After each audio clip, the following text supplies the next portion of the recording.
You're watching News 10 at 6. Last night, the FBI and Michigan State Police arrested 6 individuals charged in a federal complaint with conspiring to kidnap the governor of Michigan, Gretchen Whitmer. We begin tonight with updates to the breaking news of a plot to kidnap and kill Governor Gretchen Whitmer. The threat to the governor was part of a larger scheme to overthrow the government. We begin our live team coverage with News 10's Christiana Ford. She's live outside the governor's Lansing residence with the latest on this investigation. Law enforcement say there were 13 men involved, and this was all carefully coordinated and skillfully executed. Now, these militia groups actually sought out more people to eventually plan to storm the Capitol, take hostages, and kidnap the governor from her summer residence. They even decided that they were going to detonate an explosive to try to distract police. But now these 13 people are now in police custody. But today, the governor was clearly still shaken up. I never could have imagined anything like this. I want to start by saying thank you to our law enforcement. Thank you to the fearless FBI agents. And thank you to the brave Michigan State Police troopers who participated in this operation, acting under the leadership of Colonel Joe Gasper. I also want to thank Attorney General Nessel and the U.S. Attorneys Burge and Schneider and their teams for pursuing criminal charges that hopefully will lead to convictions, bringing these sick and depraved men to justice. As a mom with 2 teenage daughters and 3 stepsons, my husband and I are eternally grateful to everyone who put themselves in harm's way to keep our family safe. Now, there are separate charges for the 13 men. 6 of them are being charged federally, and 7 of them are being charged here by the state for domestic terrorism. All right, Christiana, how did the police catch wind of this? And federal agents say that they've been tracking this group since March, and that's how they found them. They actually had someone inside who was able to record most of these meetings. All right. Well, thank you, Christiana. We will see how this all ends up in court. Thank you. Well, the plot is believed to have been at least a year in the making. That's right. Once the feds got an informant inside the group, they say the proof of meetings, conversations, text messages, and more just kept on coming. News 10's Nicole Buckman is live in Lansing with the timeline of how this all allegedly played out. Nicole? I read through the court documents page by page for specific details of a plot that began in early 2020. From social media posts to discussions over violence and overturning the government to groups recruiting others. And then from there was months of training, surveillance, and a plan of attack to kidnap Governor Gretchen Whitmer. On June 6, a group of about 15 met in person in Dublin, Ohio. At this meeting, they allegedly talked about creating a society that followed the U.S. Bill of Rights and to be self-sufficient. They talked about murdering tyrants and taking a sitting governor. The group reached out to a known Michigan militia group, one that has been on the FBI radar since March. Throughout June, the group met for field training exercises on several private properties in Michigan. June 14th, a call out for needing 200 men to storm the Capitol building and take hostages, including the governor, all before the November election. June 18th, 3 of the suspects met with members of the militia group at a Second Amendment rally at the state capitol in an effort to recruit more members. June 20th, another meeting in a basement of a Grand Rapids business in a trapped door under a rug, allegedly discussing plans for assaulting the Capitol, countering first responders, and using Molotov cocktails to destroy police vehicles. On June 25th, one of the suspects ranting about the governor in a private Facebook group, saying, "I don't know, boys, we have to do something." Just 3 days later, a tactical training took place in Munith, Michigan, in a Jackson County residence of a militia group member. Throughout July, there were other meetings for firearms and tactical training, including a weekend in Cambria, Wisconsin, where the group attempted to construct explosive devices, discussing attacking the Michigan State Police facility and the governor's vacation home in Antrim County. On July 27th, it was back to the Grand Rapids business, allegedly discussing specifics on the best time to abduct and kidnap the governor, describing it as a snatch and grab. August 29th, surveillance of the governor's vacation home. Photos and slow motion video were all taken as they drove by. The informant recorded the conversation that included strategizing escape plans and estimations on how long it would take for law enforcement to respond. The next day, an encrypted message using just symbols and emoticons about explosives and demolishing a bridge to slow down first responders. Over the weekend of September 12th and 13th, the group met again in Luther, Michigan, an hour and a half away from the governor's vacation home. They allegedly tested explosives and briefed on the plan to kidnap Governor Whitmer. Late September and into October 2nd, the suspect sends an encrypted message saying that he bought an 800,000-volt taser. Now, the FBI says that the final message in the encrypted group chat was to meet on October 7th to purchase explosives and exchange tactical gear for their plan before November 3rd. You can find the full document on our website at WX.com. Live in Lansing, Nicole Buckman, News 10. All right, Nicole, thank you. The FBI said the group communicated often through encrypted online platforms and used code words, even complete sentences, all in emoticons. That's right. According to the FBI, they would use phrases like sending the governor a cake, referencing a bomb, and even sending a bunch of cupcakes, meaning a widespread bombing campaign. Now, two of these suspects were just arraigned in Jackson County just a few hours ago. News 10's Kellen Buddy is live in Munich with those details. Joseph Morrison and Pete Musico are each charged with 4 felony counts, including threat of terrorism, gang membership, and felony firearms. The Attorney General's office says those two are founding members of a group that they've been calling the Wolverine Watchmen. That group was run out of Morrison's house here in Munich, and they ran some training exercises out here, some tactical training exercises. Documents say they worked with a group led by Adam Fox from Grand on that plan to kidnap Governor Gretchen Whitmer before the general election, which is coming up in less than a month. During arraignment today, Morrison said he did not understand his charges. Do you understand what you are accused of, Mr. Morrison? No, Your Honor, I do not. What don't you understand? Which charge? Any of them, Your Honor. And further allegations say the Wolverine Watchmen were attempting to get phone numbers from policemen from around here and around the state of Michigan with hopes to track them down and possibly kill them. Now, coming up at 11, I will have a little more on today's events. You'll hear from a few neighbors around here in Munich. And just so you guys know, Morrison and Musico are due back in court on October 16th. And David, back to you. All right, Kellen, thank you. 5 more were charged under the Anti-Terrorism Act. And their charges range from felony firearms to providing material support for terrorist acts. Now, other raids were conducted in the state of Michigan last night in relation to this plot to kidnap the governor. News 10's Rachel Sweet has been following those developments for us and has much more for us now. I'm standing right in front of the home in Heartland off of Lansing Avenue where a raid happened Wednesday night, creeping into the early hours of Thursday morning. Now, I talked to nearby neighbors who say they don't know the people who live in the home very well, but say they talked to military officials during the raid. I believe they took the 2 men out first and got them out, and then I believe they asked the woman to leave who has 2 dogs over there. And I walked out and I said, "Are we okay? Is everybody okay?" And the one gentleman, the one military, he comes to me and goes, "You're in the safest spot you could ever be in the world." And I was like, "Okay, cool, I'm fine." And he said, "We're all good." In Heartland, Rachel Sweet, News 10.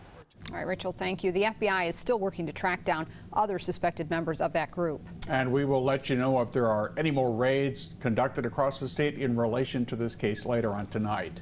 Lawmakers in Michigan stunned by the news of the plot against the governor. News 10's Cody Butler spoke with some of them today. He's live in Lansing with that story. Cody. Yeah, guys, the Senate was in session today to vote on bills that would reinstate some of Governor Whitmer's now void executive orders, particularly around the school aid fund and unemployment. Lawmakers on both sides of the aisle condemned the FOIL plot against the governor today. Senate Majority Leader Mike Shirkey called the plot un-American from the Senate floor. These people are not patriots. There is no honor in their actions. They are criminals and traitors, and they should be prosecuted to the fullest extent of the law. You know, I think for individuals who do believe that everyone has a soul and everyone is a human in this society, that sense of humanity should show up in how we treat each other. Democrats say today's arrest should be enough for the legislature and the Capitol Commission to ban guns from the Capitol building like other state buildings. However, Republicans told me a gun ban wouldn't have stopped an attack. Reporting live in Lansing, Cody Butler, News 10. All right, Cody, thank you. The investigation into the plot against the governor is still ongoing, so more charges could be coming soon. We are tracking this story from all angles. We will have more on this tonight on News 10 at 11. Movie theaters in Michigan preparing to reopen after being shut down for 7 months. How they're planning to keep you safe in the seats. Plus, it's been another beautiful day in mid-Michigan. Andy Provenzano joins us next with your Weather Authority forecast. But first, a live look at the roads with time-saver traffic. No accidents to report at the moment. US 127 is back open after being closed for a fatal crash earlier today. Also, the normal construction delays still out there. If anything changes, we'll let you know. One of Lansing's 15 new ballot drop boxes was found unlocked just after 1:30 this afternoon. Now, that election drop box is located at City Hall. It was reportedly emptied at 10:45 this morning by the Courier. City Clerk Chris Swope said in a statement he is disappointed there are issues with those election drop boxes and thanked the individual who alerted officials to the issue. This after video surfaced yesterday showing an unlocked drop box. Swope called that video misleading and accused the Michigan Republican Party of spreading misinformation. Cameras have been installed to monitor all city election drop boxes except for one, which will have a camera installed soon. Well, up to this point, our early fall weather has been just downright spectacular. It really has been. Andy, mid-Michigan has to be the pick place to be right now. It's on my list, yes, for sure. Although when you look at the whole nation, you could go to a lot of places where there's a whole lot of nothing going on. You see the satellite picture through the day today. The only hot spot, obviously, is where the hurricane is 24 hours away from landfall. Some of the clouds may get here over the weekend, but we're still in the perfect spot to be for yet another 24 hours. So the hour-by-hour forecast, it has it clear out there now and will all night long. We will cool back to around 40 degrees, but as winds increase and get gusty tomorrow afternoon, you can see we're going to have a lot of sunshine. That's 5 o'clock, and we'll have a pretty gusty wind, just like we saw a couple of days ago, over 30, 35 miles an hour. But from the right direction, bringing in warm temperatures. So how do you go from 40 to the upper 70s? It's due to the wind and the combination of sunshine. Not as cool going into Saturday morning, and you see the cloud cover kind of pushing south. There's a weak front going through, just enough moisture that I think we go from sunshine to partly sunny and back to sunshine. Maybe a sprinkle far south. It's not a ruined day by any means, and certainly still going to be in the low 70s. We'll keep the clear skies to start Sunday, but finally some of that moisture and cloud cover from what's left of Delta coming northward, and that will turn us into a partly sunny day. Another day that could hit close to 70 degrees, at least upper 60s. Maybe Sunday night a shower, but our wet weather comes in on Monday. Temperature-wise, these ratings tonight do dip down to around 40 north, mid-40s south, but look how quick they warm up, and we are in the upper 70s throughout the afternoon and evening hours, and then cooling back down only into the lower 60s and upper 50s. So it's easier to get to 70 on Saturday, depending on how much sunshine we see. And again, that 70 will be there for Sunday. I've got Friday night football. Couldn't be any better. Kickoff temperatures in the low 70s. Will be a little windy. Mid 60s at 9 o'clock, and not a bad evening or whatever you're doing. How about the fall color report going into the weekend? Want to make some plans. You can see the peak colors are now off to the east. There's still good color on the west end, but they're past peak. And then even down here, you find some great color. If you like the little green mixed in with all those bright colors, you don't have to go far. It's right here.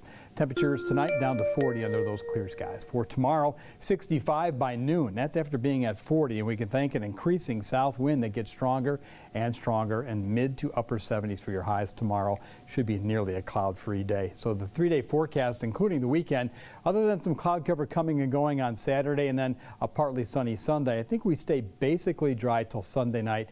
Monday's the wet day as the moisture from Delta meets up with a front, and that brings in showers and storms. When's the last time we saw a storm? 71 the high temperature, and behind it, it's not cold. It's still a little bit above normal, but dry conditions. That's the key right there. See that? That shower Thursday is a cold front that brings temperatures dramatically cooler in just 1 week's time. That cold air that we chased away to Canada wants back. All right. Thank you, Andy. Well, looking through our sky cam here at WILX, we can see our neighbors, Celebration Cinema. Tickets to see a movie inside the theater are back on sale tonight for the first time since March. Wow, that's a long time Yes, it is. ago. Movie theaters in Michigan preparing to reopen tomorrow after being shut down because of the pandemic. News 10's Kylie Kahn shows us what you can expect from your silver screen experience. There's no doubt the past several months have been tough for movie theaters. In fact, Regal Cinemas, which has a location in the Lansing Mall, is closing all of its U.S. locations. During its closure, Celebration Cinema in Lansing created a pop-up drive-in theater to bring in money. That won't be going away anytime soon, but Friday the theater can finally open its doors. We are super excited to see our guests return, to be able to bring back key staff who have been furloughed for 7 months now. Moviegoers will have to wear a mask except while eating. There are several hand sanitizing stations and social distancing markers on the floor, but the inside of the theater hasn't changed much. Before we shut down, actually we did a huge remodel of this location. We also added a lot more space between the rows for our recliner seats.